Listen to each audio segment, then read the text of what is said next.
രവിയുടെയും സൗമ്യയുടെയും register മാരേജിനുള്ള ഒരുക്കങ്ങളെല്ലാം കഴിഞ്ഞു. രവിയുടെ ഭാഗത്തു നിന്ന് രമ്യയുടെ അമ്മയും അച്ഛനും രവിയുടെ മോനും, സൗമ്യയുടെ ഭാഗത്തു നിന്ന് കുറച്ചധികം ബന്ധുക്കളുണ്ടായിരുന്നു. അങ്ങനെ എല്ലാവരും രജിസ്റ്റർ ഓഫീസിൽ ഒത്തുകൂടി. ഒപ്പിട്ടതിന് ശേഷം അങ്ങോട്ടും ഇങ്ങോട്ടും മാലകൾ ചാർത്തി സൗമ്യയും രവിയും കൂടി രവിയുടെ വീട്ടിലേക്ക് പുറപ്പെട്ടു. രമ്യയുടെ അമ്മ വിളക്ക് കൊടുത്ത് സൗമ്യ അകത്തേക്ക് സ്വീകരിച്ചു. അങ്ങനെ സൗമ്യ അകത്തേക്ക് വന്നതിന് ശേഷം പാലും പഴവുമൊക്കെ കൊടുക്കുന്ന ചടങ്ങുണ്ടായിരുന്നു. അതൊക്കെ കഴിഞ്ഞ് രണ്ടുപേരും ഫ്രഷ് ആവാനായി പോയി. ആഹാരത്തിൻ്റെ കാര്യങ്ങളൊന്നും ഇവിടെ ഇല്ല, പുറത്തു നിന്നാണ് അറേഞ്ച് ചെയ്തിരിക്കുന്നത്. അത് ആൾക്കാർക്കൊന്നുമല്ല, അവിടെയുള്ളവർക്ക് മാത്രം. ആഘോഷങ്ങളൊന്നും തന്നെ ഇല്ല. രജിസ്റ്റർ മാരേജ് ആയിരുന്നല്ലോ, ആഘോഷങ്ങൾ വേണ്ട എന്ന് മനഃപൂർവ്വം തീരുമാനിച്ചതാണ്. അങ്ങനെ എല്ലാവരും ഫ്രഷ് ആകാൻ പോയി. രവിയുടെ മോൻ കറങ്ങിത്തിരിഞ്ഞ് നടക്കുന്നുണ്ടായിരുന്നു. അവന് അച്ഛൻ്റെ അമ്മയുടെയും കൂടെ ഇരിക്കണം, സംസാരിക്കണം. അതായിരുന്നു അവൻ്റെ ഏറ്റവും വലിയ ആഗ്രഹം. അമ്മാമ്മേ ഞാനിന്ന് അച്ഛൻ്റെ അമ്മയുടെയും കൂടെയാണല്ലോ കിടക്കുന്നത്. അവൻ കൊഞ്ചിക്കൊണ്ട് പറഞ്ഞു, യോ മക്കളിന്ന് അച്ഛൻ്റെ അമ്മയുടെയും കൂടെ കിടക്കണ്ട, അമ്മാമ്മയുടെ കൂടെ കിടക്ക്. വേണ്ട എനിക്ക് എൻ്റെ അച്ഛൻ്റെ അമ്മയുടെയും കൂടെ കിടന്നാൽ മതി. ഞാൻ എന്തിനാ അമ്മാമ്മയുടെ കൂടെ കിടക്കുന്നത്? ഞാൻ എന്നും അച്ഛൻ്റെ കൂടെ ആണല്ലോ കിടക്കുന്നത്. എന്നും അച്ഛൻ്റെ കൂടെ ആണെങ്കിലും മക്കൾ ഇന്ന് അച്ഛൻ്റെ കൂടെ കിടക്കണ്ട, നാളെ അച്ഛൻ്റെ കൂടെ കിടക്കാം. അതെന്താ ഇന്ന് കിടന്നാൽ? അവൻ്റെ സംശയങ്ങൾക്ക് രമ്യയുടെ അമ്മയ്ക്ക് മറുപടി ഇല്ലായിരുന്നു. മക്കൾ ഇന്ന് അമ്മാമ്മയുടെ കൂടെ കിടക്കുക, അമ്മാമ്മ മക്കൾക്ക് കഥയൊക്കെ പറഞ്ഞു തരാമല്ലോ. വേണ്ട അമ്മാമ്മ, എനിക്ക് കഥയൊന്നും പറഞ്ഞു തരണ്ട, എനിക്ക് എൻ്റെ അച്ഛൻ്റെ അമ്മയുടെയും കൂടെ കിടന്നാൽ മതി. മക്കൾ പറയുന്നത് കേൾക്കുക, നല്ല കുഞ്ഞാണല്ലോ. അമ്മമ്മ പറയുന്നത് കേൾക്കുന്ന അമ്മാമ്മയുടെ കൂടെ അച്ഛൻ്റെ കൂടെ കിടക്കാം, കഥ പറഞ്ഞു തരാം, പാട്ട് പാടിത്തരാം. വേണ്ട എനിക്ക് എൻ്റെ അച്ഛൻ്റെ അമ്മയുടെയും കൂടെ കിടന്നാൽ മതി. അവൻ വല്ലാതെ വാശി പിടിച്ചു. അവർ ആകെപ്പാടെ ആശയക്കുഴപ്പത്തിലായി. രവി പുറത്തേക്ക് വന്നെങ്കിൽ രവിയോട് കാര്യം അവതരിപ്പിക്കാമായിരുന്നു. അങ്ങനെ കാത്തുകാത്തിരുന്ന് രവി പുറത്തേക്ക് വന്നു. ഫ്രഷായി വേറെ ഡ്രസ്സ് ഇട്ടിട്ടാണ് രവി പുറത്തേക്ക് വന്നത്. അമ്മ അവനെ അടുക്കളയിലേക്ക് കൊണ്ടുപോയി. മക്കളെ, പിന്നെ ഞാനൊരു കാര്യം പറയട്ടെ. എന്താ അമ്മേ? മോൻ വല്ലാതെ വാശി കാണിക്കുന്നു, നിങ്ങളുടെ കൂടെ ഇന്ന് കിടക്കണമെന്നും പറഞ്ഞു. അതിനെന്താ, ഞങ്ങളെ കൂടെ കിടന്നോട്ടെ, അവനെന്നും എൻ്റെ അടുത്തല്ലേ കിടക്കുന്നത്. അത് ശരിയല്ലല്ലോ മോനെ, സൗമ്യ കൂടെ ഉള്ളതല്ലേ. കല്യാണം കഴിഞ്ഞിട്ട് ആ ദിവസം തന്നെ മോനുമായിട്ട് ആ റൂമിൽ ചെന്ന് കയറുമ്പോൾ അവളെന്ത് കരുതും? അവളെന്ത് കരുതാൻ എന്തുവാ? അവളോടെല്ലാം പറഞ്ഞിട്ടല്ലേ കല്യാണം കഴിച്ചത്, പിന്നെന്തുവാ? മോൻ എൻ്റെ കൂടെ കിടന്നോട്ടെ, അമ്മ ടെൻഷൻ അടിക്കണ്ട. അത് ശരിയല്ല മോനെ, മോനൊന്ന് പറഞ്ഞ് മനസ്സിലാക്കും. മോൻ പറഞ്ഞാൽ അവൻ കേൾക്കും. വേണ്ട അവൻ എൻ്റെ കൂടെ കിടന്നോട്ടെ. അത് കേട്ടതും അവൻ തുള്ളിച്ചാടി. അപ്പുകുട്ടന് സന്തോഷമായോ? രവി ചോദിച്ചു. പിന്നെ സന്തോഷമായി, എനിക്ക് അച്ഛൻ്റെ അമ്മയുടെ കൂടെ കിടക്കാൻ പറ്റുമല്ലോ എന്ന് പറഞ്ഞ് അവൻ തുള്ളിച്ചാടിക്കൊണ്ട് അവിടേക്ക് നടന്നു. വാ നമുക്ക് കിടക്കാം എന്ന് പറഞ്ഞിട്ട് രവിയുടെ കൈ പിടിച്ച് വലിച്ച് അവൻ റൂമിലേക്ക് കൊണ്ടുപോയി. എന്നിട്ട് രവിയെ പിടിച്ച് കട്ടിലിൽ കിടത്തി അവനും കിടന്നു. അമ്മ ബാത്റൂമിലാണ് മോനെ, ഇപ്പോൾ വരും. 5 മിനിറ്റ് കഴിഞ്ഞതും സൗമ്യ ബാത്റൂമിൽ നിന്ന് ഇറങ്ങി വന്നു. കട്ടിലിൽ രവിയുടെ മോനെ കണ്ടതും സൗമ്യയ്ക്ക് എന്തെന്നില്ലാത്ത ദേഷ്യം വന്നു. പക്ഷേ അത് പുറത്ത് കാണിച്ചില്ല.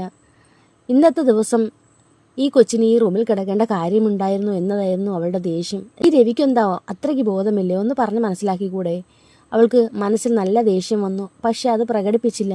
അവൾ കട്ടിലിൻ്റെ സൈഡിൽ വന്നിരുന്നു. അമ്മേ അമ്മേ, നമ്മൾ ഇന്ന് മുതൽ എല്ലാവരും ഒരുമിച്ച് ഈ റൂമിലാണ് കിടക്കുന്നത്, അപ്പുകുട്ടൻ ഉറക്കെ പറഞ്ഞു. അവളൊന്നും മിണ്ടിയില്ല. അവൾക്ക് ഇതിനൊക്കെ എന്ത് മറുപടി കൊടുക്കണമെന്നറിയില്ലായിരുന്നു.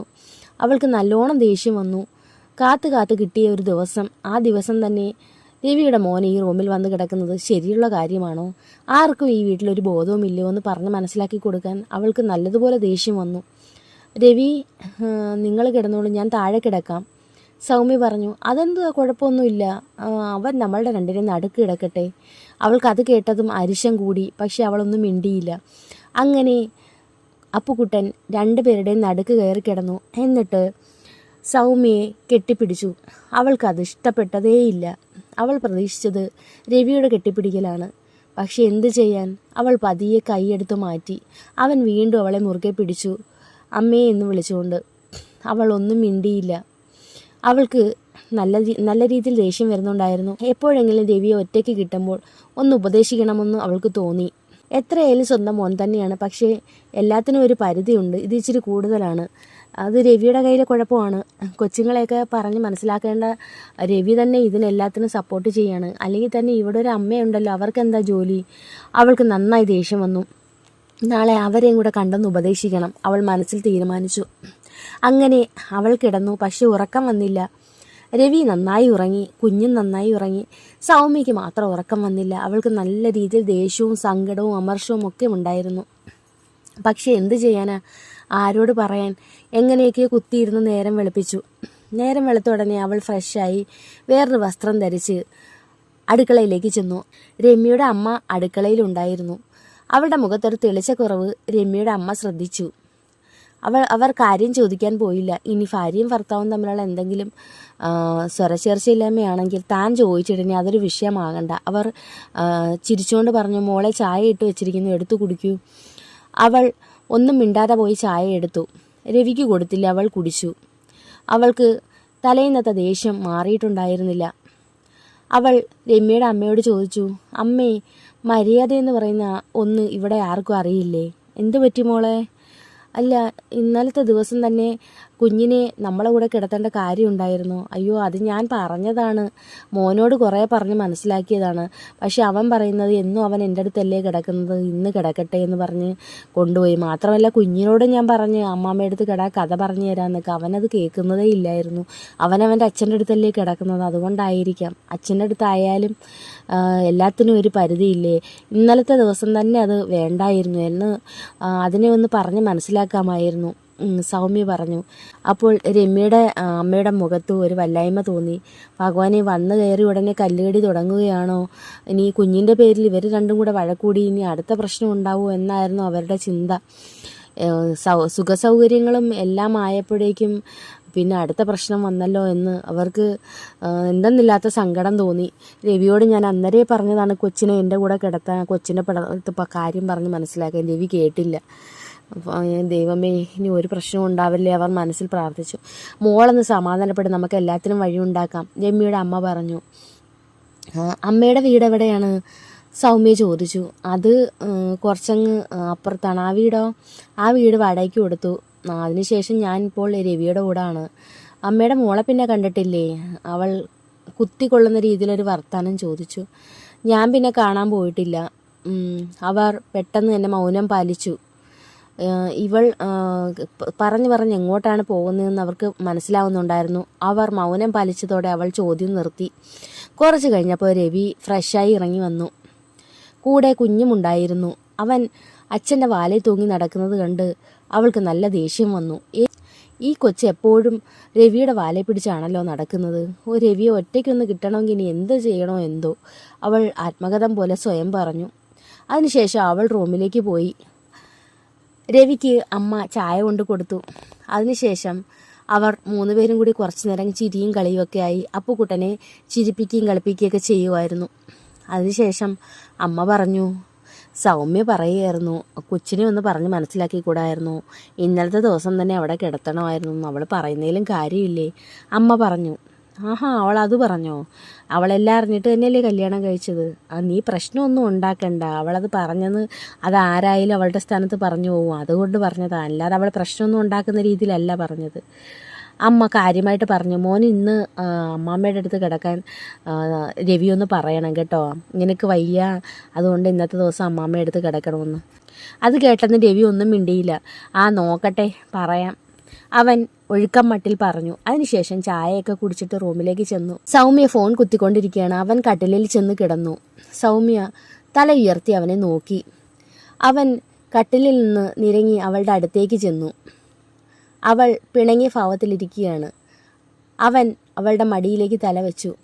അവൾ തല പിടിച്ച് മാറ്റാൻ നോക്കി. അവൻ തല ബലമായി മടിയിൽ തന്നെ വെച്ചു. അതിനുശേഷം അവളുടെ മുഖത്ത് ചെറുതായിട്ട് വിരലുകൊണ്ട് തോണ്ടി കവളിൽ പിച്ചി അവളെ നുള്ളി നോവിച്ചു. അവൾക്ക് ദേഷ്യം വരുന്നുണ്ടായിരുന്നു. ഒന്ന് പോയേ, എനിക്ക് നന്നായി ദേഷ്യം വരുന്നുണ്ട്, അവൾ പറഞ്ഞു. പിന്നെ നിന്റെ ദേഷ്യം ഒന്ന് കാണട്ടെ, രവി പറഞ്ഞു. എൻ്റെ ദേഷ്യം എന്ന് വെച്ചാലേ ചെറിയ ദേഷ്യമൊന്നുമല്ല, തള്ളി ഞാൻ താഴെ ഇടും, അവൾ കൃത്രിമ ദേഷ്യത്തോടെ പറഞ്ഞു. എണ്ണ നീ തള്ളി താഴെയിട്. അവർ രണ്ടുപേരും കൂടി അവിടെ കിടന്ന് ഗുസ്തി പിടിക്കുകയായിരുന്നു. അപ്പോഴാണ് കൊച്ച് അകത്തേക്ക് കയറി വന്നത്. പെട്ടെന്ന് രണ്ടുപേരും ഗുസ്തി അവസാനിപ്പിച്ചു. എന്താ മോനെ? രവി ചോദിച്ചു. അച്ഛനും അമ്മയും എന്താ വഴക്കൂടുക? അല്ല, അമ്മയെ അച്ഛൻ നുള്ളി, അച്ഛൻ അമ്മയെ നുള്ളി, അത് തന്നെ കാര്യം. അത് പരിഹരിച്ചുകൊണ്ടിരിക്കുകയായിരുന്നു, രവി തമാശ എന്നോണം പറഞ്ഞു. ഈ അച്ഛൻ്റെ അമ്മയുടെയും കാര്യം രണ്ടുപേരും അടികൂടിയാൽ നല്ല നുള്ള് ഞാൻ വെച്ച് തരും രണ്ടുപേർക്കും, അവൻ പറഞ്ഞു. രവിക്ക് ചിരി വന്നു. സൗമ്യ പക്ഷേ ചിരിച്ചില്ല. ഈ കൊച്ച് എവിടെയുണ്ടല്ലോ എന്നുള്ള ഭാവത്തിൽ അവനെ നോക്കി.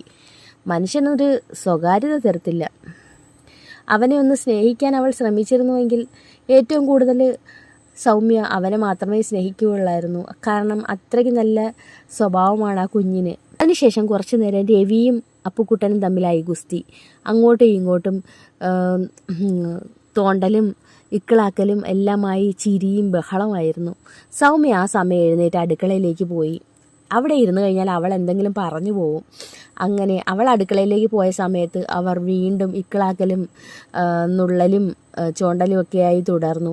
അപ്പുക്കുട്ടനെ ആന കളിപ്പിച്ച് രവി അടുക്കളയിലേക്ക് കൊണ്ടുവന്നു. അതിനുശേഷം ഓരോ കാഴ്ചകൾ അവനെ കാണിക്കുകയായിരുന്നു. അപ്പുക്കുട്ടനെ രവിക്ക് എന്ത് ഇഷ്ടമാണെന്ന് സൗമ്യ ആലോചിച്ചു. ഇദ്ദേഹത്തിൻ്റെ മനസ്സിൽ അപ്പുക്കുട്ടനെക്കാട്ടി മുന്നേ കയറി പറ്റുക പ്രയാസമാണ്. നോക്കാം. അവൾ അങ്ങനെ അടുക്കളയിൽ അവരെ കുറേശ്ശെയൊക്കെ സഹായിച്ചു. അതിനുശേഷം വൈകുന്നേരം സൗമ്യ രവിയോട് പറഞ്ഞു, നമുക്കൊന്ന് പുറത്ത് പോയിട്ട് വന്നാലോ? അതിനെന്താ, പുറത്ത് പോകാമല്ലോ, നമുക്ക് രണ്ടുപേർക്കും. അവൾ എടുത്തു പറഞ്ഞു. ആഹാ, നമുക്ക് രണ്ടുപേർക്കോ? അപ്പുക്കുട്ടനും കൂടി വരട്ടെ? അതെങ്ങനെയാ? നമുക്ക് നമ്മുടേതായിട്ടൊരു പ്രൈവസി ഇതുവരെ കിട്ടിയിട്ടല്ലോ. എപ്പോഴും അവൻ നമ്മുടെ കൂടെ തന്നെ ഇല്ലേ? കുറച്ച് നേരം നമുക്ക് നമ്മുടേതായിട്ടൊരു പ്രൈവസിക്ക് വേണ്ടിയിട്ടാണ് പുറത്ത് പോകണമെന്ന് പറഞ്ഞത്. അവനൊന്നും മിണ്ടിയില്ല. വൈകുന്നേരം ആവട്ടെ, അപ്പോൾ തീരുമാനിക്കാം. അങ്ങനെ വൈകുന്നേരം രവിയും സൗമ്യയും കൂടി ഒരുങ്ങി പുറപ്പെടാൻ നേരത്ത് അപ്പുക്കുട്ടൻ മുറ്റത്ത് നിന്ന് കളിക്കുകയായിരുന്നു. അവൻ ഇവർ പുറത്തു പോകുന്ന കാര്യം അറിഞ്ഞതേയില്ല. അച്ഛാ, നിങ്ങളെവിടെ പോകുന്നു? അച്ഛനും അമ്മയും എവിടെ പോകുന്നു? എന്നെ കൂട്ടാതെ അവൻ വാശി പിടിച്ചു. ഞങ്ങൾ ഒരിടം വരെ പോകുന്ന മക്കളെ, ഇപ്പോൾ വരാം, രവി പറഞ്ഞു.